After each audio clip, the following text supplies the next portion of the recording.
Even though it's springtime and seasonal heating costs are going down, farmers are always looking for ways to improve the bottom line. In this report provided by Oklahoma State University's SunUp, Clinton Griffiths tells us how poultry producers need to seal things up. The property here is owned by Darrell Reynolds near Short, Oklahoma. He runs a 100,000 bird operation under 4 separate barns. I've been doing it 12 years and worked outside the farm and had the land and wanted just to find something to do. In the last couple of years, Reynolds found himself searching for a way to cut production costs, especially during the winter months. Well, propane went up so high, and then it just got to looking like I needed to redo my brooders too, so I just tried to kill 2 birds with 1 stone there and sort of beat the cost of the propane, and of course then propane went down, so I figured it'll go back up though. To do it, he covered his walls with insulated boards and sealed them at the top and bottom. He also sealed the ridge cap along the roof.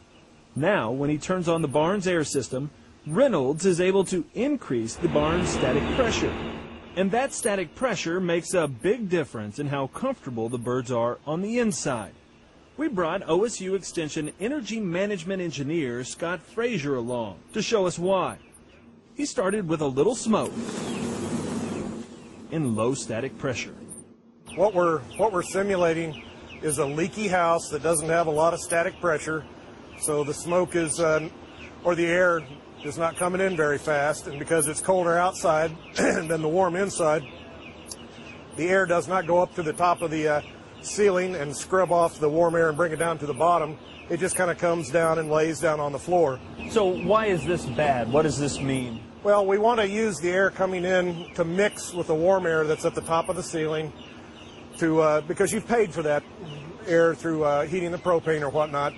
So in essence, this is just bringing in cold air, and it'll move the get the chicks cold, which is not what we want, and it's not mixing the hot air that you've already paid for. And this is how it's supposed to look. Air following along the roof until it hits the heated air, mixing together and blanketing the birds in warmth. Anytime the static pressure is low because of a leaky house, because there's all these little leaks around here, static pressure is going to be low and the velocity is going to be very low coming through these vents. So as you bring in air, you tend to make the problem even worse. Even in the tightest buildings, leaks can and will occur. Okay, go ahead. So if we were sealing up this house, we might come back with, we might take a marker and mark this and then come back with some foam and foam it up a little bit. Frazier says there's a payoff in sealing and insulating these large barns. Owners could expect a savings anywhere from 10 to 20% on their heating bill, keeping the heat where it's needed and the animals comfortable and growing, affording producers like David Reynolds the ability to stay in business. In Short, Oklahoma, I'm Clinton Griffiths reporting. In a related matter, poultry research teams at Mississippi State have been studying the same issue, lost heat in poultry barns. They say air gathering in the attics of broiler houses can be as much as 20 degrees warmer than outside air. At Mississippi State, researchers use sealing inlets to redistribute solar-heated attic air as opposed to bringing in cooler outside air.